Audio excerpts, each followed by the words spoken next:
नमस्कार। आज हम इतिहास के एक बहुत ही दिलचस्प अध्याय पर बात कर रहे हैं।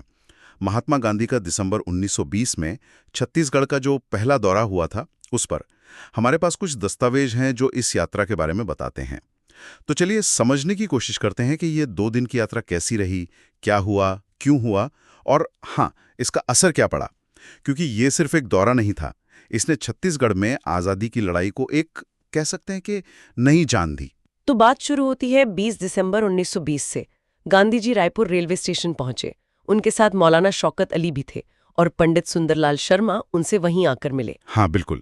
लेकिन यहाँ ये समझना जरूरी है कि गांधी जी छत्तीसगढ़ आए ही क्यों, मतलब इसका कारण क्या था। तो इसका श्रेय जाता है पंडित सुंदरलाल शर्मा को। पता चलता है कि शर्मा जी कलकत्ता में कांग्रेस अधिवेशन के दौरान गांधी जी से मिले थे। अच्छा, कलकत्ता अधिवेशन में। समस्या बताई। वहां अंग्रेजों ने जबरन एक सिंचाई कर लगा दिया था और उसके विरोध में किसान सत्याग्रह कर रहे थे, कंडेल नहर सत्याग्रह। तो शर्मा जी ने गांधी जी को इसी सत्याग्रह का नेतृत्व करने के लिए बुलाया था। और ये वो समय भी था जब असहयोग आंदोलन बस शुरू ही हो रहा था। हाँ हाँ। तो रायपुर पहुंचने पर गांधी जी ने क्या किया, मतलब क्या कार्यक्रम रहे उनके। देखिए, 20 दिसंबर को तो उन्होंने रायपुर के आज के गांधी चौक पर एक बहुत बड़ी सभा की और उसमें उन्होंने असहयोग की बात पर जोर दिया।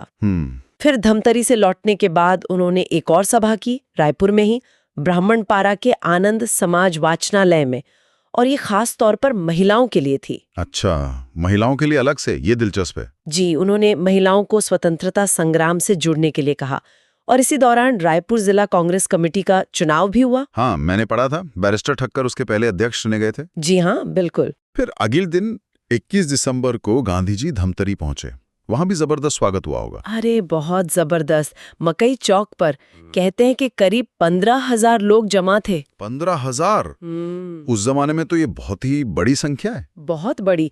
भारत माता की जय और महात्मा गांधी की जय के नारे गूंज रहे थे।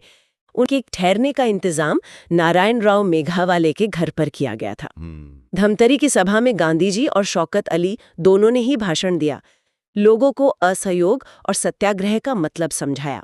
और एक और बात जो दस्तावेजों में मिलती है, उन्होंने तिलक स्वराज फंड के लिए चंदा भी इकट्ठा किया इस यात्रा में। अच्छा, फंड रेजिंग भी हुई। हाँ, धमतरी के लोगों की तरफ से बाजीराव कृदंत थे, उन्होंने सबसे पहले 501 रुपए की एक थैली दी। 501 रुपए? उस जमाने के हिसाब से तो ये काफी बड़ी रकम रही होगी। बिल्कुल, ये लोगों का समर्पण दिखाता है। मुख्य मुद्दे के लिए, मतलब कंडेल नहर कर के लिए उन्हें बुलाया गया था, वो मुद्दा तो उनके छत्तीसगढ़ पहुंचने से पहले ही हल हो गया था। अंग्रेज अधिकारियों ने वो कर वापस ले लिया था। हाँ, ये बात सही है। और ये इस यात्रा का एक बहुत ही महत्वपूर्ण पहलू है। मतलब कैसे? देखिए, गांधी जी के आने की सिर्फ खबर सुनकर ही अंग्रेज अधिकारियों ने वो विवादित कर हटा लिया।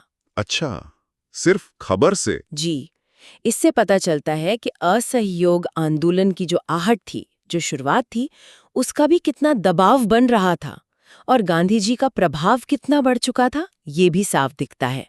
तो उनकी यात्रा बेकार नहीं गई। हाँ, ये तो जबरदस्त बात है, उनके प्रभाव का बड़ा सबूत है। तो ठीक है, मुख्य मुद्दा हल हो गया, लेकिन फिर यात्रा का असर क्या रहा, मतलब क्या प्रभाव पड़ा छत्तीसगढ़ पर? असर बहुत गहरा पड़ा। उनके आने से छत्तीसगढ़ के आम लोगों में राष्ट्रवाद की भावना बहुत तेजी से फैली और खास तौर पे जो रायपुर में महिलाओं की सभा हुई, उसके बाद तो उनमें एक नई राजनीतिक चेतना आई। महिलाओं ने राष्ट्रीय आंदोलन में बढ़ चढ़कर हिस्सा लेना शुरू कर दिया। जी, ये एक बड़ा बदलाव था। सही बात है। तो ये जागृति फैलाने के बाद गांधी जी नागपुर चले गए। जी, रायपुर और धमतरी के कार्यक्रम खत्म करके वो नागपुर रवाना हो गए, जहां कांग्रेस का अगला अधिवेशन होना था। तो संक्षेप में कहें तो गांधी जी की छत्तीसगढ़ की यह पहली यात्रा 20-21 दिसंबर 1920 रायपुर और धमतरी में हुई। मौलाना शौकत अली साथ थे, पंडित सुंदरलाल शर्मा ने अहम भूमिका निभाई, जनसभाएं हुई, महिलाओं को जोड़ा गया, फंड भी इकट्ठा हुआ। बिल्कुल। और जैसा हमने बात की, भले ही कंडेल नहर वाला मुद्दा उनके आने से पहले सुलझ गया था, इस यात्रा ने छत्तीसगढ़ में स्वतंत्रता आंदोलन को बहुत मजबूती दी।